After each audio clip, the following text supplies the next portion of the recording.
Welcome back, everybody. I'm Jeff Burr with the Tattooed Spirit, where we're continuing our journey of understanding the worldly influences as visualized and depicted through the first line, the cards, actually 0 through 1 to 7 of the major cards of the tarot deck.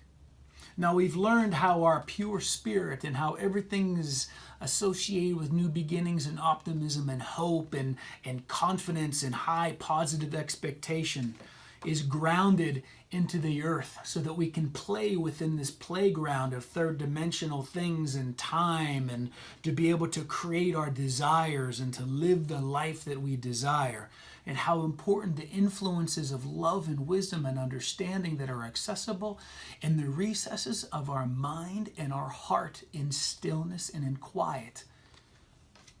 Now we join in with the next two cards. We're going to play with the next two cards. I hope you have your cards by now, but these next two cards, the Empress and the Emperor.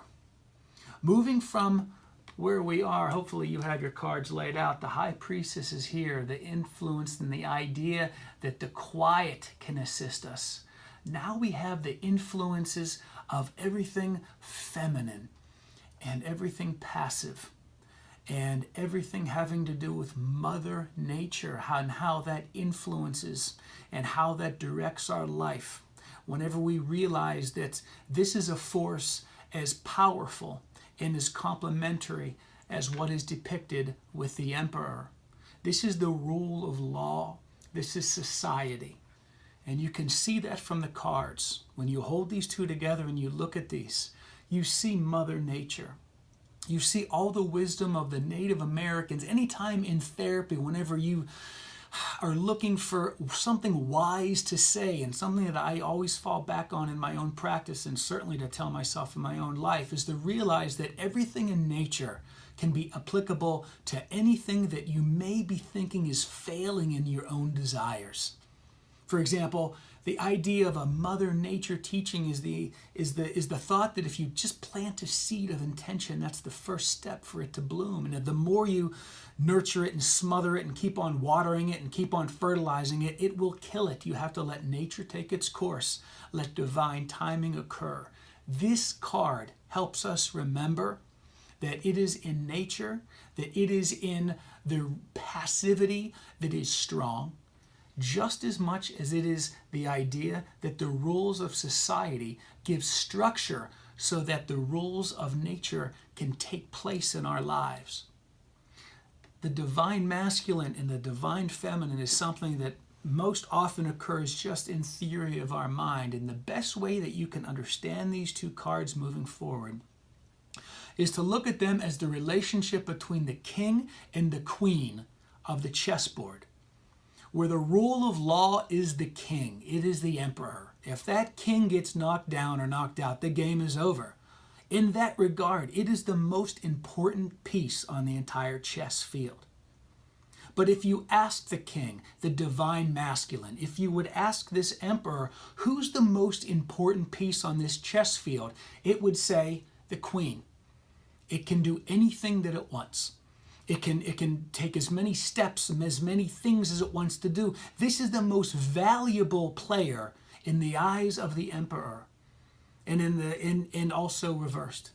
The empress will tell you that the most valuable piece on that chess field is the king, because that's the rule of law. If it dies, the game is over. You can see how that's true divine connection and divine relationship, true divine femininity, true divine masculinity, and how these two cards come together. When you see the emperor, you're dealing with the ideas of rules and structure that give form to our society.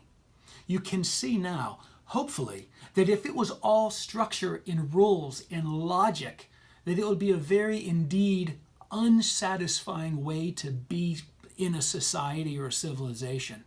Likewise, if it was this way and there was no one had any guidelines to follow, it would just be one wishy-washy splash of passion, okay? So understand, I hope, after this description of how these two cards work together.